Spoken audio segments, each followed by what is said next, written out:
उसकी पत्नी तो लुटेरा है, लूट कर चमक रही है साड़ी पहनकर, हीरोइन बन रही है जनता की पैसा लेकर और हीरोइन बनने का काम कर रही है। लेकिन सीता सोरेन, दुर्गा सोरेन ने इस झारखंड की लड़ाई को लड़ा था, लेकिन उसको निकाल दिया, उसको पद नहीं दिया, कोई भी पद नहीं दिया, केवल टिकट देता था। वो आ गई भारतीय जनता पार्टी में, आपसे यहां से भी सांसद में चुनाव लड़ी थी, रो रही थी, और आज उसका क्या कर रहा है? वही हेमंत सोरेन के कैबिनेट के मंत्री इरफान अंसारी कहता है कि यह कैरेक्टरलेस है सीता सोरेन। बताइए कितना घटिया है। साले ये विधायक के लायक है जो विधायक कहता हो एक महिला को कि कैरेक्टरलेस है, और वह भी अपनी भाभी को। और क्या इतना ही नहीं कहा, और उनकी सीता सोरेन की बेटी दो है, उसके बारे में भी बोला। ये ऐसा आप शब्द बोला या इरफान अंसारी जो कि कोई मेरी मां बहनों के सामने बोला नहीं जा सकता है। बताइए, अपने ही दल के विधायक के साथ उसको जोड़कर वो जनता के सामने प्रचार कर रहा है। ऐसे घटिया मुख्यमंत्री जो परिवार का नहीं हुआ, अपने भाभी का नहीं हुआ, अपने भतीजे का नहीं हुआ, यहाँ की जनता का नहीं हुआ, किसी जाति का नहीं हुआ, आज वह जाकर कल्पना सोरेन मंच पर जाकर और साड़ी पहनकर 2 लाख का पर्स लेकर घूम रही है और ताली मरवा रही है। मैं पूछना चाहते हैं कि आप पूरे खानदान को आप क्या चाहते हैं कि झारखंड तेरा बाप का जागीर है क्या? शिबू सोरेन बनेंगे, रूपी सोरेन बनेगी, हेमंत सोरेन बनेंगे, बसंत सोरेन बनेंगे, पूरे खानदान बन गया। पूरे खानदान को उन्होंने अपनी जागीर समझ लिया है झारखंड का। क्या डॉक्टर भीमराव अंबेडकर जी ने भारत का संविधान बनाया था आरक्षण गरीबों के लिए, आदिवासी गरीब आदिवासी भाइयों के लिए, यहाँ के दलित भाइयों के लिए आरक्षण बनाया, एक परिवार के लिए नहीं। में कोई टीचर की नौकरी करता है, उसको 50,000 वेतन मिलता है। आपके यहाँ कोई सर्विस करता है, उसको 1 लाख नौकरी में पैसा मिलता, रुपया मिलता है, लेकिन उसके घर में 50,000 रुपया नहीं है।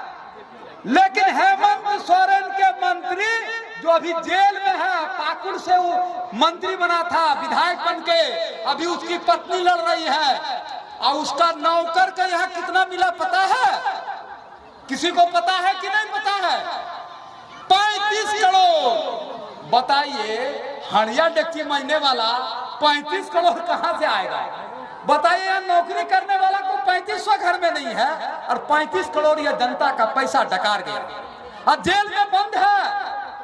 तो कल्पना सोरेन करती है कि भाजपा वाला बंद कर देंगे, भाजपा वाला बंद कर देंगे। अरे तुझे भाजपा वाला बंद तो छोड़ो, तुम्हारे जैसे नेता को तो जनता कहती है कि फांसी पर लटका देना चाहिए।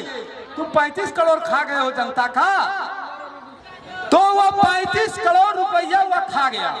और इतना ही नहीं, एक तरफ तो वह 35 करोड़ खा गया, दूसरा और हेमंत सोरेन सारा जमीन बेच के खा गया, सारा जमीन ले लिया, जनता का घोटाला कर दिया, और उसकी पत्नी को और बच्चे को और अपने परिवार को करोड़ों करोड़ अरबपति बना दिया। और जो भी पैसा बचा वह जाकर बिहार में, दिल्ली में कांग्रेस को, आरजेडी को जाकर पहुंचा दिया, उसके भी परिवार को माला माल कर दिया।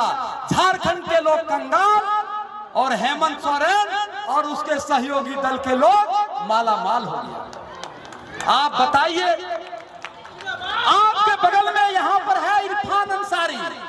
इरफान अंसारी का नाम सुने हैं ना? उसके साथ 3 विधायक 50-50 लाख रुपया लेकर भाग रहा था और कलकत्ता में जाके पकड़ा गया। 4 महीना जेल में रहा, जेल होके आया, माफी ताफी मांगा, फिर हेमंत सोरेन के साथ जिंदाबाद करने लगा। अरे भैया, 50 लाख तुम्हारे पास कहां आया? कहां से लाए हो? जनता की गाड़ी कमाई तुमने लूटा है हेमंत बाबू। आपने जनता की कमाई को लूटा है और जनता को धोखा दिया है। और आरी कहता है मैया योजना दिए हैं। मैया योजना भारतीय जनता पार्टी की देन है और चंपई सोरेन की देन है। चंपई सोरेन मैया योजना देने के लिए प्लान बनाया था। बोला करे चंपई तो हमारे बाप से भी बढ़ जाएगा शिबू सोरेन से, और चंपई सोरेन को कान पकड़कर उतार दिया। यह उसी की देन थी। वो नौकरी के लिए बांटने के लिए चंपई सोरेन जा रहा था। बोला चंपई जी मत जाइए, आप यहाँ आइए, और एक दिन में उसको कुर्सी पर से हटा दिया। भारतीय जनता पार्टी का नेता जो चंपई सोरेन है, आज उसको जलील करके कुर्सी से हटाया, पार्टी से निकाला। क्यों? क्योंकि कुर्सी पर रहने के लिए।